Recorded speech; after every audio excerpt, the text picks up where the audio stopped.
January, 4 Caribbean countries agreed to take in third country deportees from the US, just as the US also rolled out immigrant visa restrictions on 12 Caribbean countries. Let's talk about what that US pressure actually means for the Caribbean and how it will impact locals, tourism, even perhaps Americans who are considering moving there long term. Now let's be clear about what this is and what it isn't. As of January 2026, 4 Caribbean governments, Antigua and Barbuda, Dominica, St. Lucia, and St. Kitts and Nevis have entered into agreements to accept a limited number of third country refugees who have been deported from the United States. And it's not just those 4. Guyana is finalizing a separate framework to accept skilled migrants to help fill an estimated 80,000 person labor gap that it says it has. Barbados recently pushed back on online claims that it had signed a third-party asylee agreement with the US and said that it actually hasn't even been approached yet. Now, the reason behind all of this happening is, as you can guess, leverage. On January 1, a U.S. proclamation took effect, suspending visitor visas, immigrant visas, student visas on Antigua and Dominica in particular, specifically tied to what the U.S. says are its concerns over citizenship by investment programs from these 2 countries. Dominica's Prime Minister Roosevelt Skerrit announced within days this was a direct result of the immigrant visa pause on its country. Now, at the same time, the U.S. has imposed immigrant visa restrictions for a dozen Caribbean nations, including Jamaica, Bahamas. These are countries that the U.S. says are at high risk of public benefit usage. Now, what's important to realize here is how limited these agreements actually are. Now, in Antigua, Prime Minister Gaston Brown has capped acceptance of migrants at 10 people per year. That's what he announced. And it has a strict no criminal record policy. St. Kitts says it has lined up a similar arrangement. However, it does not include any person that is not from the CARICOM member nation. And he also said that it excludes certain nationalities within CARICOM, particularly Haitians, because of national security, which got significant backlash. The prime ministers of these countries are saying that it's case by case, that they will not be dumped on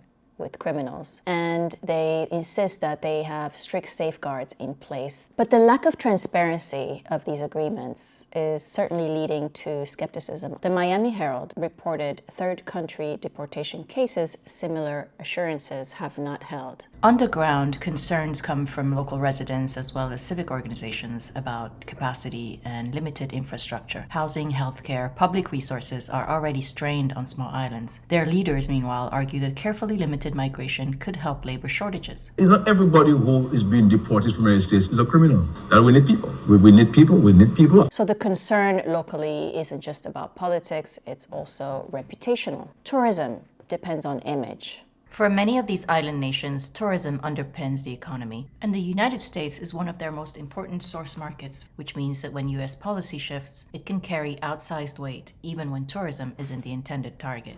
And when countries start being described as dumping grounds for third country asylees that the U.S. doesn't want, that could have a potential effect on how destinations are being seen, especially the ones that are branded as luxury tourist destinations. You've already got posts of people saying that the Caribbean is being dumped with criminals. There's no credible evidence supporting that so far. But here's the problem. When governments aren't transparent or don't clearly explain the numbers, a vacuum forms. And in that vacuum, people fill the gaps with fear. So that reaction also isn't irrational, right? Based on what I just described before. Ultimately, it doesn't matter if the actual risk hasn't changed. What matters is whether the perception of risk has shifted for the Caribbean. And that perception of risk is what many entities track, including insurance companies, airlines, travelers. Staying silent simply doesn't protect a destination's brand. It just leaves this space for misinformation to take over. And there's another layer here that also matters in terms of long-term impact on the Caribbean.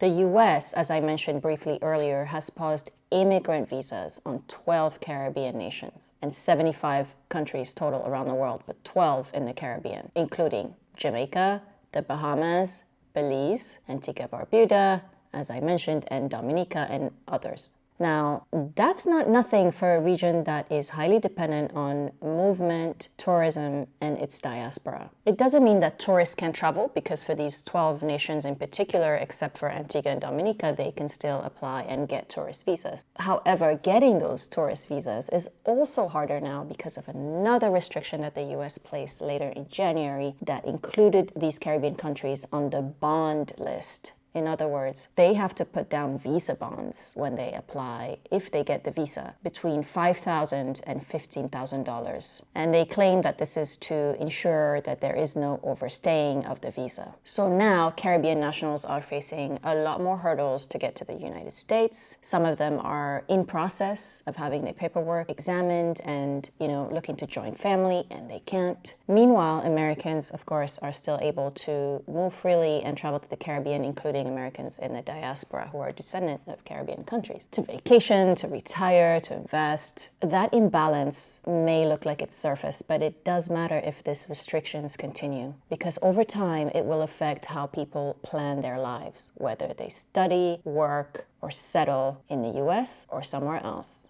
and how confident both locals and foreign visitors will feel about the future. So it's also very interesting to point out who is not included on that list of Caribbean countries facing immigration restrictions: the Dominican Republic and Trinidad and Tobago, which tells you that this isn't just about one or two criterion that the US is applying. It's about much more than that. And there's also no guarantee. The uncertainty is looming. Consider the case of Jamaica, which is really interesting. The US had called Jamaica and congratulated it for being a strong and viable, reliable security partner, and also on their crime rate dropping in 2025.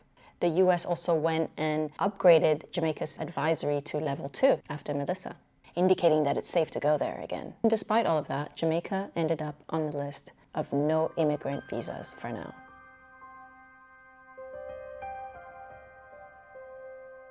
If you're an American who's considering relocating to the Caribbean, these agreements don't change any residency laws for you. These restrictions don't target US citizens. But what they do signal is increased geopolitical pressure.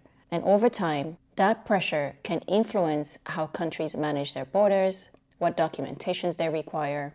I'm not saying don't move to the Caribbean. What I am saying is pay attention to the residency requirements that the region has as these relationships recalibrate in the next year and going forward. For travelers, nothing really changes operationally. Flights are running, resorts are open. If you're headed to Jamaica, the industry has shown incredible resilience, as you know from my recent Jamaica trip and videos. Local businesses need tourists, but if the narrative around a destination becomes all about political tension with the US, even if it's overblown, people do second guess their choices. And that is what the tourism industry in the Caribbean, or anyone who actually works in it, needs to pay attention to and address head on. Tourism boards simply can't afford to be silent at this time. And they need to ensure that there's a unified message across the Caribbean that protects the tourism industry from becoming collateral damage in a geopolitical chess match. Tourism operates inside political lines all the time. This is the most political shift that we've seen in the region in a long time with the US and the Caribbean. And if the Caribbean wants to protect long-term confidence, then its governments have to engage these conversations directly with their citizens, with their visitors. If you found this analysis useful, please do share it and subscribe to my channel for more tourism analyses and narratives. We have lots in store for February, including a range of expert interviews on conscious move abroad, on hospitality workers in Jamaica, and much more. To support this independent reporting work, you can also join my channel as a member and be a part of my community. Thank you for watching, and I'll see you on the next one.